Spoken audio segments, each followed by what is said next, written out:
Bismillahirrahmanirrahim. Dito naman tayo mga kapatid sa sarf.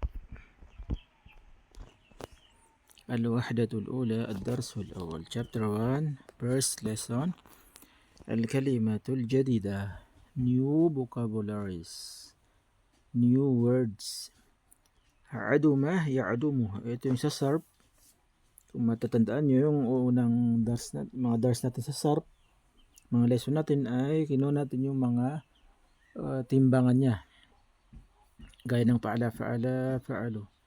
Ito naman ay pinagsama na niya yung fi'lu madi at saka fi'lu mudari.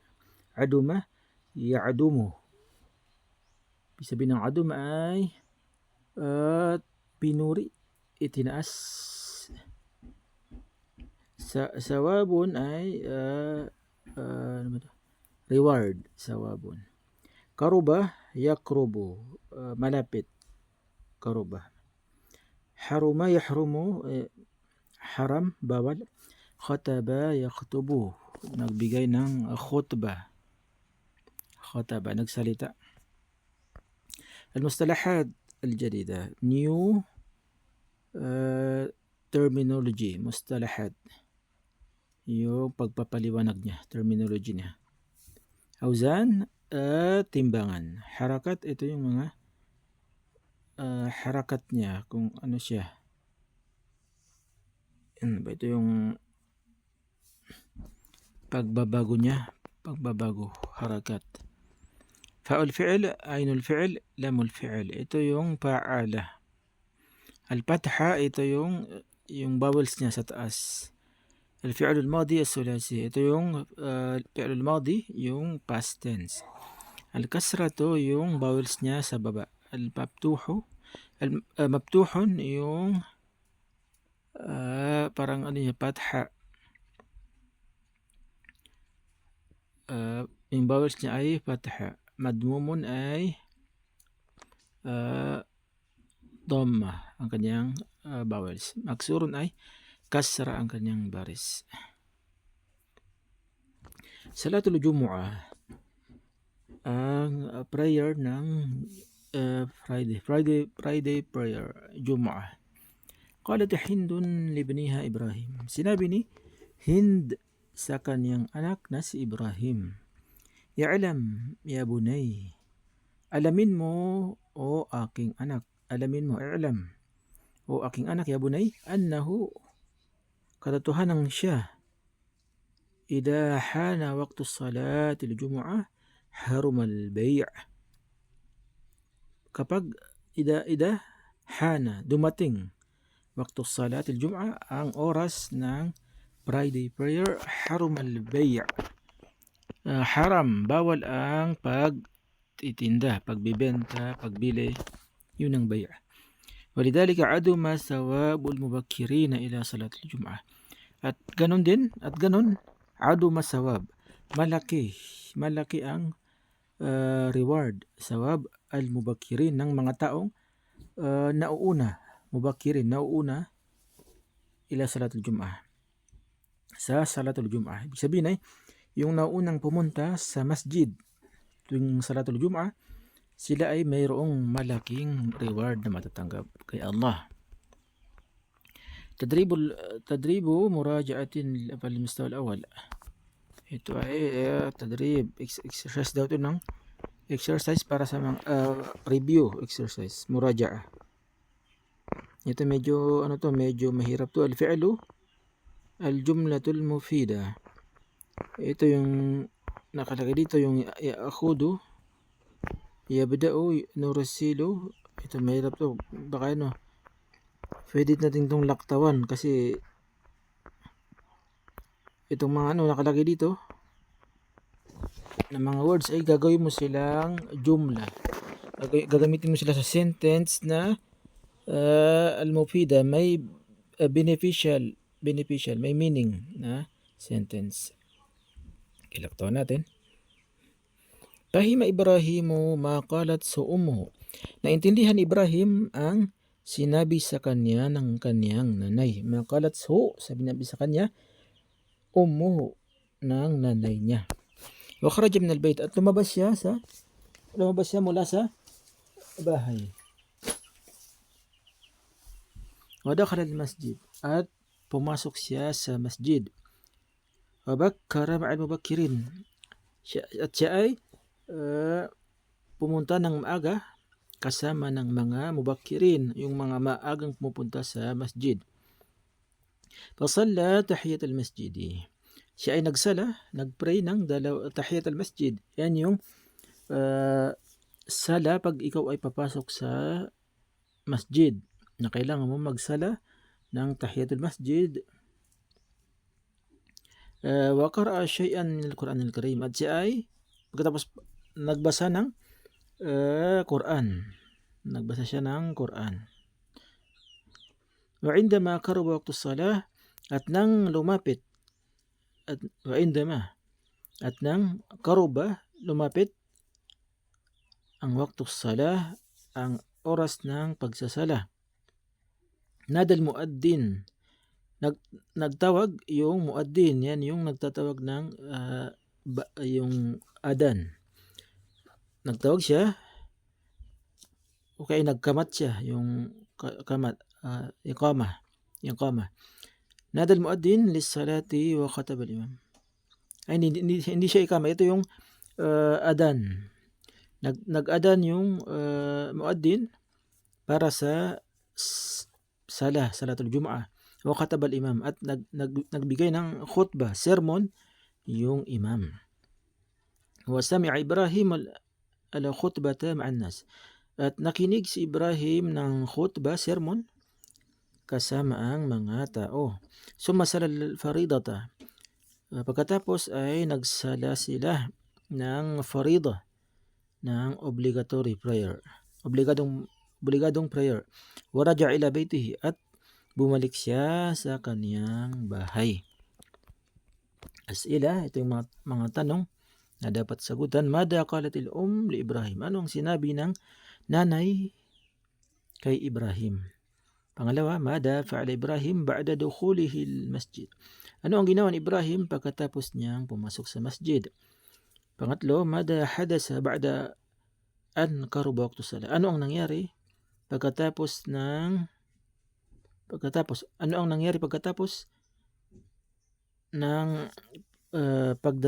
paglapit ng waqtu salah, oras ng sala. Kumbaga, ano ang nangyari pagkatapos ng noong malapit na ang oras ng pagsasala. Al-fi'lul madi as-sulasi, ito yung fi'lul madi na tinutukoy, kukunin natin dito sa sarf. Nakita nyo, al-jumla al-madi as-sulasi, harakatul wasat, ainul fi'l. Sabi niya, kharaja Ibrahim. Fi'lul madi sulasi, ang fi'lul madi dyan ay yung kharaja, ang ibig sabihin ay lumabas. Kharaja, fi'lul madi, past tense.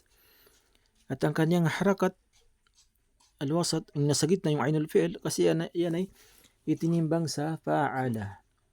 Yung fa'ul fi'l yung unahan, yung unang letter, yung ainul fi'l yung pangalawang letter, at yung lamul fi'l yung pangatlong letter. Sabi niya, ano ang harakat ng ainul fi'l?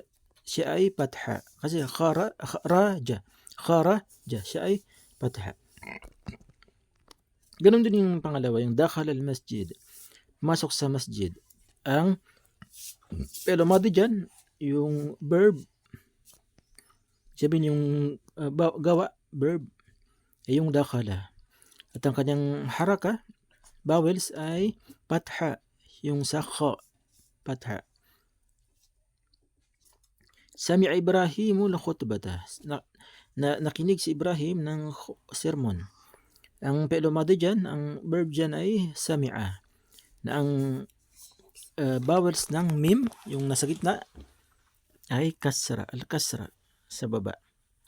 Fahima Ibrahimu maqala al-khatib, naintindihan ni Ibrahim ang sinabi ng khatib, yung nagbigay ng sermon. Ang fi'l madi, ang madi ay fahima, at ang kaniyang vowels ng ha ay kasra, al-kasra. Sunod, qaruba waqtu salah, lumapit ang oras ng sala. Ang madi ay qaruba, At ang nasa gitna, ang harakat ng vowels ng nasa gitna ay ad-dhamma. Ad-dhamma. Ganun din yung aduma sawabul mubakirin. Malaki ang reward ng mga maagang pumupunta sa masjid ila salatul jum'ah tuwing Friday prayer. Ang madi ay aduma. At ang kaniyang vowels sa gitna ay ad-dhamma. القواعد rules. يسمى الحرف الأول من الفعل الماضي الثلاثي فاعل فعل. Ito siya. Tinatawag daw yung unang letter sa fi'l al-madi na fa'ul fi'l. Yung nasa gitna naman ay yusamma الحرف الثاني من الفعل الماضي الثلاثي عين الفعل. At yung pangatlo ay lamul fi'l. والحروف الثلاثة جاءت من كلمة فعل فعل. At itong tatlong kalima na to ay sila ay fa'ala allati tuqabilu al-fi'l al-madi as-sulasi. Na ito ay ginawang ano siya? Ay naging doon itinitimbang yung mga sulasi, mga tatluhang letter. Yung ba للأفعال الماضية ثلاثية ثلاثة أوزان بحسب حركة عين الفعل وهي para daw sa fi'l al-madi as-sulasi ay tatlo ang kanyang timbangan. Nakuha natin to dun sa sarf natin ay ito yung fa'ala misla kharaja dakhala, yung fa'ila misla example sami'a fahima, yung fa'ula mislu qaruba aduma. Yun. Nakita natin na sa ain sila nagbabago. Yung pa'ala, pa'ila, pa'ula. Nagbabago yung vowels ng ain. Ay dito nakalagay sa hulihan, sabi niya maftuhul ain. Sabihin ay vowels niya ay patha. Maksurul ain, kasr ang vowels ng ain. At madumul ain ay dhamma ang vowels ng ain. Okay, ito yung mga exercise niya, tadribat. Akmil kama pinamudaj. Kumpletuhin mo daw gaya ng nasa example. Al-jumla, al-fi'l, harakatul ain. Harakatu ain al-fi'l. Sabi niya, itong sentence, tapos sa sentence ay kukunin mo yung fi'l. Ganitong dakhala Ibrahimul masjida. Ang fi'l ay dakhala, pumasok si Ibrahim sa masjid. At ang kaniyang ainul fi'l ay al-fatha, dakhala. Yan. Ito, sagutan nyo to.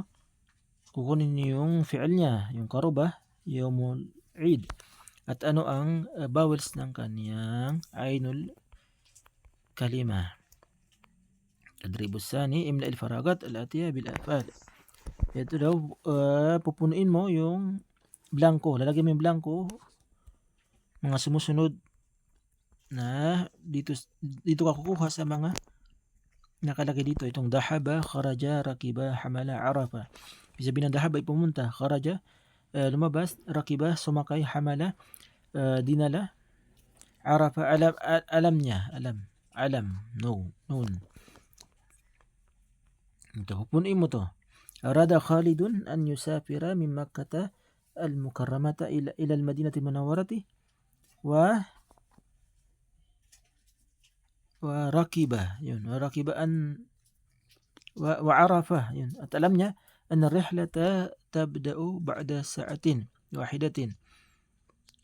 Arada Khalidun, gusto ni Khalid na maglakbay, yusafira min Makkata, mula Makkah al-Mukarrama tungo sa Madinatul Munawwara, wa arafa, at alam niya an rihlata, ang paglalakbay, tabda'u ba'da sa'atin, na ay magsisimula pagkatapos ng isang oras, sa'atin wahidatin.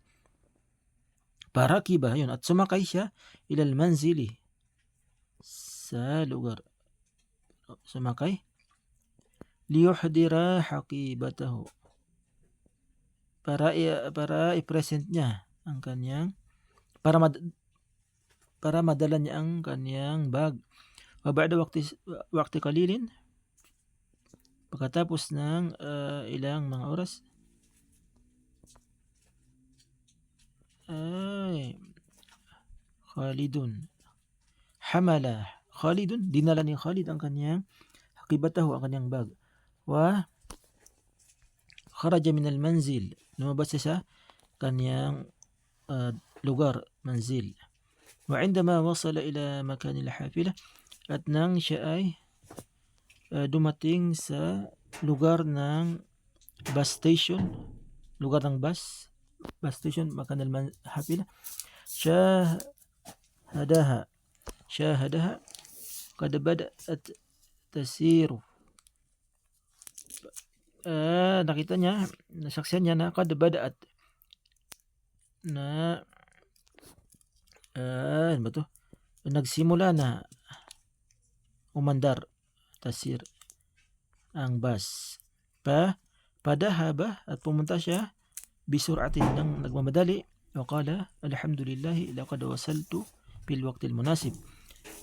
Bisuratin, nagmamadali siya, wa qala, at sinabi niya, alhamdulillah, laqad, katotohanan, wasaltu, dumating ako, fil waqtil munasib, sa oras na al-munasib, na angkop, sa tamang oras. Tadrib salis, third exercise, istamil af'al al-atiyah. Gagamitin mo daw itong mga verb na sumusunod. Pijumalin min indik. Gagamitin mo sila, gagawin mo sila ng jumla. Yung karuba, fahima, pataha, dakhala, kasura, khataba. Karuba ay malapit, bahima, naintindihan, pataha, bukas, binuksan niya, dakhala, pumasok, kasura, madami, khataba, nagsermon. Tadrib الرابع، اذكر وصف الحرف في الأفعال الآتية كما في النموذج. Banggitin mo yung sifa, yung ano ba Tagalog ng sifa ay katangian ng harf, ng letter fil af'al, sa mga af'al, verb na sumusunod. Gaya sa example, namudaj example, kataba, nagsulat. Yung alba, sa ulan yan, siya ay lamul fi'l. Yung jalasa, yung jim, ano ang jim, siya ay fa'ul fi'l. Marida, yung ra, ano yung ra? Yan, yung raf'a, yung ain, yung yung al-ain, siya ay lamul fi'l, siya ay fa'ul fi'l, o kaya siya ay ainul fi'l. Kayo na ang mababanggit dyan. Okay. Wassalamualaikum warahmatullahi wabarakatuh.